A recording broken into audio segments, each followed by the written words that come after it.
ഏറ്റവും കൂടുതൽ വർഗീയത പറഞ്ഞ കേരളത്തിൽ ഇന്നോളം ഏറ്റവും കൂടുതൽ വർഗീയത പറഞ്ഞ ഒരു സാമുദായിക നേതാവിനെ കാറ് കയറ്റിട്ട് നടക്കുകയാണല്ലോ പിണറായി. കഴിഞ്ഞ ദിവസം ഏത് ചർച്ചയിലാണ്, മീഡിയ വണ്ണിന്റെ ഒരു ചർച്ചയിൽ ഒരു അന്തംകമ്മി സഖാവിനോട് ചോദിക്കുകയാണ്, വെള്ളാപ്പള്ളി വർഗീയവാദിയാണോ, വെള്ളാപ്പള്ളി വർഗീയത പറഞ്ഞിട്ടുണ്ടോ എന്ന് ചോദിക്കുമ്പോൾ 100,000 പ്രാവശ്യം ഈ അവതാരകൻ ചോദിക്കുന്നുണ്ട്. പക്ഷെ അന്തംകമ്മി സഖാവ് പറയുന്നേയില്ല.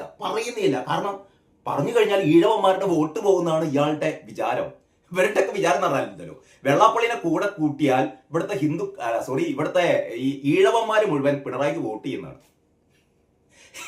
ഇത് വെള്ളാപ്പള്ളിനെ കൂട്ടിയില്ലെങ്കിലും പിന്നെ വെള്ളാപ്പള്ളിന്റെ മോൻ തുഷാറിനെ കൂട്ടിയില്ലെങ്കിലും ഈഴവന്മാര് ആർക്ക് വോട്ട് ചെയ്യുന്ന ഈഴവന്മാർക്കറിയാം. ഈഴവന്മാര് വോട്ട് ചെയ്യുന്നത് വെള്ളാപ്പള്ളി പറഞ്ഞിട്ടുമല്ല, തുഷാർ വെള്ളാപ്പള്ളി പറഞ്ഞിട്ടുമല്ല. കാരണം ഇവിടുത്തെ ഈഴവന്മാര് പഴയ ഈഴവന്മാരല്ല, എല്ലാവർക്കും നല്ല ബുദ്ധിയുണ്ട്.